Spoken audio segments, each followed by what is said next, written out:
मान लो तुम्हारे दोस्त ने कहा कि उसका घर स्कूल से 100 दूर है। अब सवाल है 100 क्या, 100 मीटर, 100 किलोमीटर या 100 कदम। जब तक यूनिट नहीं होगा संख्या का कोई मतलब नहीं। और यहीं से शुरू होता है यूनिट और डायमेंशन की कहानी। तो चलिए आज हम यूनिट और डायमेंशन के विषय में पढ़ेंगे। तो सबसे पहले आता है यूनिट। ये unit is a standard measure used to qualify physical quantity is called unit like length, mass, time etcetera. यानी किसी फिजिकल क्वांटिटी को मापने के लिए किसी निश्चित नापक का उपयोग किया जाता है, उसे ही यूनिट कहते हैं। Unit equal to standard of measurement. Without a unit a number in physics there has no meaning. यानी किसी भी फिजिकल क्वांटिटी में अगर यूनिट ना हो तो उस नंबर का कोई भी मीनिंग नहीं रहता। सो मैं एग्जाम्पल, यदि किसी डंडे की लंबाई 2 मीटर है तो यहाँ 2 नंबर का वैल्यू, मीटर यूनिट है। तो यूनिट के हम दो भाग में डिवाइड किए हैं। पहला है फंडामेंटल यूनिट, दूसरा डिराइव यूनिट। तो फंडामेंटल यूनिट क्या है? फंडामेंटल यूनिट यानी fundamental unit are the basic independence unit of measurement for physical quantity that can not be broken down और डिफाइंड यूजिंग अदर यूनिट। यानी ये वो राशि है जिन्हें अन्य कोई रूप में व्यक्त नहीं किया जा सकता, उसे फंडामेंटल कहते हैं। सो मैं एग्जाम्पल, लेंथ, मास, टाइम। तो देर आर 7 फंडामेंटल यूनिट। इनमें 7 फंडामेंटल यूनिट होते हैं, जैसे कि length metre, mass kilogram, time second, electric current ampere, temperature kelvin, amount of substance mole, luminous intensity candela. ये 7 फिजिकल क्वांटिटी और उसका यूनिट। अब आता है derive quantity. Derive quantity, A derive unit is a unit of measurement obtain by multiplying और dividing the fundamental unit. यानी ये वो राशि है जो फंडामेंटल क्वांटिटी को से मिलकर बनती है। मान लीजिए velocity. Velocity equal to distance by times. यहाँ लेंथ और टाइम को मिलकर बनाई गई है वेलोसिटी।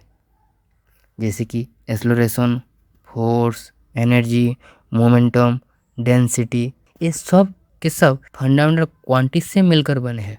अब आते हैं हम डायमेंशन की ओर। Dimension are the power to which the fundamental quantity must be raise to represent a specific physical quantity. Dimension किसी फिजिकल क्वांटिटी की प्रकृति को व्यक्त करता है।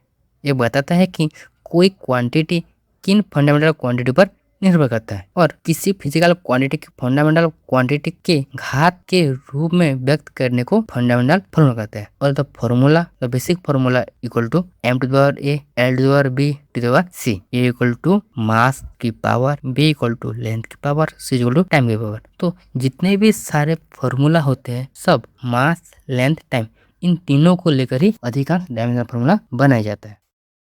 Dimensional formula. तो डायमेंशनल फॉर्मूला लिखने के लिए पहले तो हमको मास, लेंथ, टाइम इन तीनों को एक साथ लिखना पड़ता है। अगर मान लीजिए मास का डायमेंशन लिखना है तो हम क्या लिखेंगे, एम एल टी। ये तो हमारा बेसिक फॉर्मूला। अगर मास में तो लेंथ नहीं होता, टाइम भी नहीं होता, तो हम मास को 1 लिखेंगे और एल को 0, टी को 0। अगर लेंथ का लिखना है तो एम को 0 लिखेंगे, एल को 1, टी का 0। ऐसे ही हम लिखते। तो पहले देखते हैं वेलोसिटी का। वेलोसिटी यानी डिस्टेंस बाय टाइम। डिस्टेंस यानी लेंथ बाय टाइम, तो उसका डायमेंशन होगा L by T.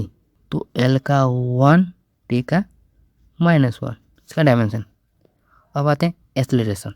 Acceleration equal to velocity by time. अभी हम देखें वेलोसिटी का तो मालूम है हमको, तो velocity equal to L1 t -1 by time का तो t होता है, तो उसका होगा L1 t -2। Momentum. Momentum equal to mass into velocity. Mass into velocity, m into velocity का क्या है, L1 t -1, तो इधर होगा m1 L1 t -1, उसका डायमेंशन। पावर का। पावर क्या होता है, पावर यानी वर्क बाय टाइम। तो वर्क का क्या होता है, m_l_2t-2 बाय t, यानी m1l2t-3। ये हो गया पावर का डायमेंशनल फॉर्मूला। ऐसे हम सारे के कर सकते हैं।